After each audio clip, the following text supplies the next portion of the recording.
and welcome to my channel. Today I'm going to be talking to you about my 1999 Mazda MX5 NB. Today in this video I'm going to be telling you about how this car is currently set up and all the modifications that I've made to it so far. So underneath all of the beautiful stuff is the 1.6 litre naturally aspirated engine. Yes, it's not turbo yet, but that's a goal for the future. We'll stick to what I've got now. First off, I have the Aftermarket extractors, which have replaced the old ones, which were quite restricting, and they didn't allow for the most smooth flow. So these ones are a lot better for that because they come out at a much more gradual angle, and also makes the car sound quite a lot gruntier. It makes for a nice rumble. So I'll put a clip of that in so you can hear it.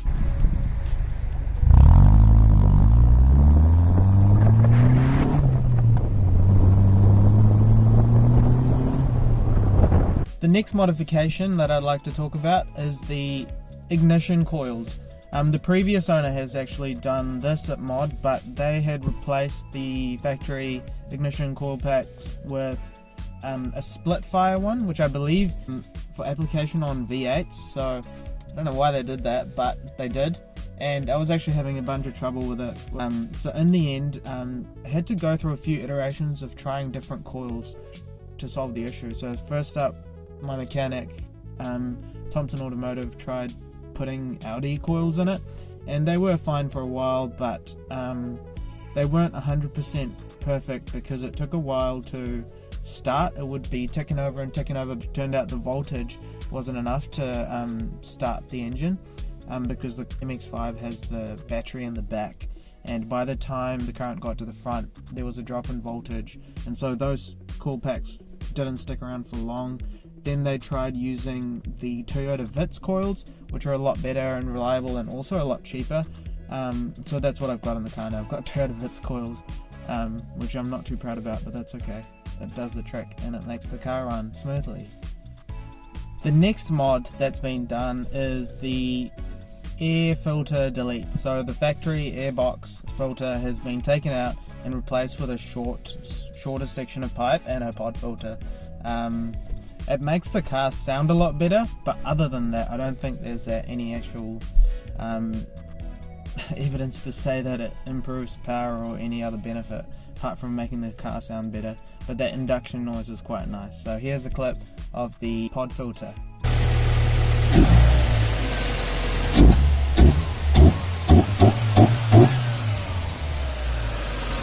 The next mod, and one of the more substantial mods that have been made, is to the suspension.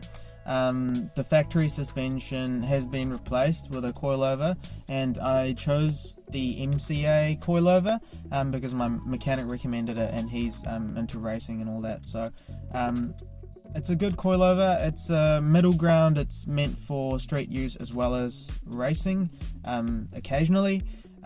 So it's not too stiff or anything. It's quite smooth on the road, but still gives you enough compliance when you're on winding roads and all of that. So it's quite good. The other really good thing about it is that it's serviceable, so you're able to dismantle it and replace parts, whereas some other cheaper coilovers I found, like BCs and things, you can't do that. You just use them till they stop working and then throw them away, which is it doesn't seem that environmentally friendly, so I went for the MCA coilovers. The next mod I made was an aesthetic mod. I didn't like the way the car looked. It just looked a little bit too cute for my liking, so I decided to get a front lip. One of the few aesthetic mods that I've done. I got it on eBay. It was, by the time I got it to New Zealand, it was about $500, which is quite a lot for a bit of plastic. But other than that, it bolts on, super easy to install, and it definitely makes the car look a lot more aggressive. Just looks a lot lower at the front, which is quite cool. It does make drivability a little bit more of a hassle, only in certain circumstances, like when you're going into a shopping mall or going over a steep driveway where there's a very sharp V. Sometimes it bottoms out if you don't do the full weave through it.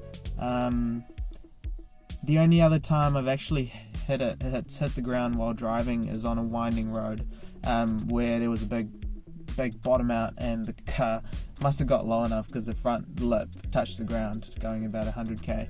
It was fine, it didn't do any real damage. It scraped it a little bit, but because it's plastic, it's flexible, it doesn't break like fiberglass, which is nice. So yeah, good mod. The next mod are the wheels, one of my favorite mods on the car. They are the Advan Racing Golds. I'm told they're lightweight by my friend, and it definitely shows in the handling of the car. Makes it feel quite lively, even though at the moment the car's only making about 110 or 100 horsepower probably, stock power, but yeah, it's quite fun to drive. The wheel is a big part of that, I think. So yeah, that brings us to the end of my list. So those are all the mods that I've made to my car so far. Keep in touch for more videos to come in the future. Like and subscribe so you can get a notification when I upload my next video. I do have a lot planned for this car. In the future, I'd like to turbo it and do handling improvements like brakes and better tires, maybe even a wing, so stay tuned. Yeah, more to come in the future. Thanks for tuning in. Thanks, bye.